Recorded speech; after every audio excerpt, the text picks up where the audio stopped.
We're happy to have everybody here to celebrate with us. I need to clear this up first, though. My family's going to have a bet on how quick I cry. Because the older I get, the more emotional I am.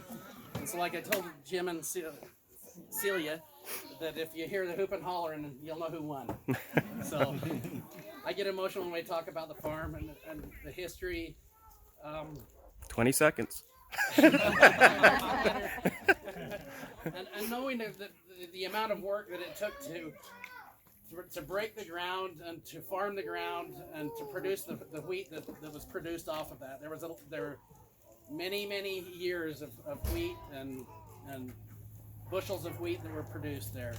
You know, we have to pay the tribute to our great grandfather for seeing the vision to come up here in Bancroft.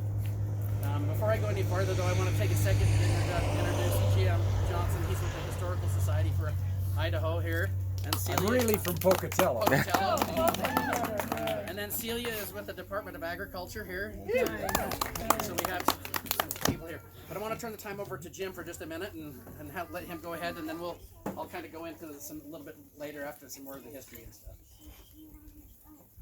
There are about how many people on the face of the earth? You have any idea? 6 billion. 7.7. About 7.5 billion people. And those people are all focused on themselves today. But today, we're focused on the Rigby family. And I hope you are proud.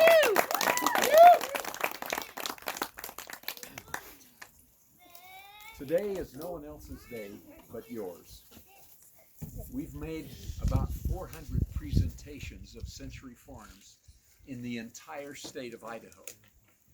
In the last 10 years, there have only been 2 of these presented in the southeastern Idaho area.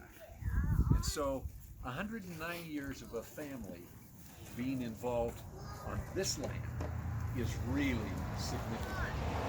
We are so proud of those who work the land. When I was in high school, I thought I was going to be a farmer. And I can still say the FFA creed. I believe in the future. I won't say the whole thing, but I can still say it. But somehow it would have been too costly to get in. I went to the University of Idaho to study agriculture, but somehow got sidetracked. Well, I can visualize here lots of sleepy heads having to get up early and go out and do chores. True? Mm-hmm. True? Yes. True? Lost one. Anyway. I suppose that you were able to convince your parents that there was value in sleep, but they probably wanted you to realize that that sleep is highly overrated. You know, I found that true when I had to get up at 4:30 and milk dairy cows.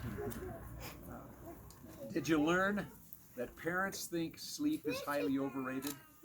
They wanted you to get up and do something. The greatest stories of life are always out there.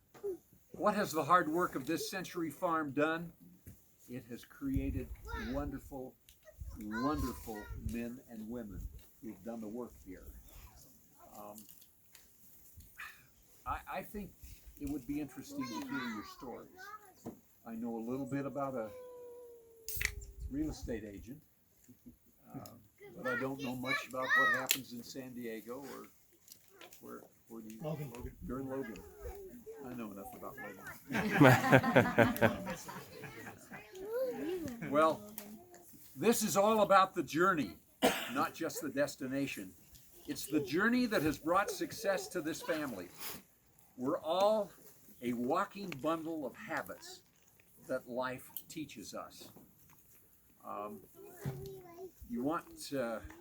Well, there's an old Spanish proverb.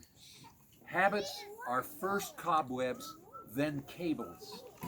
Samuel Johnson said, the chains of habit are too small to be felt until they are too strong to be broken.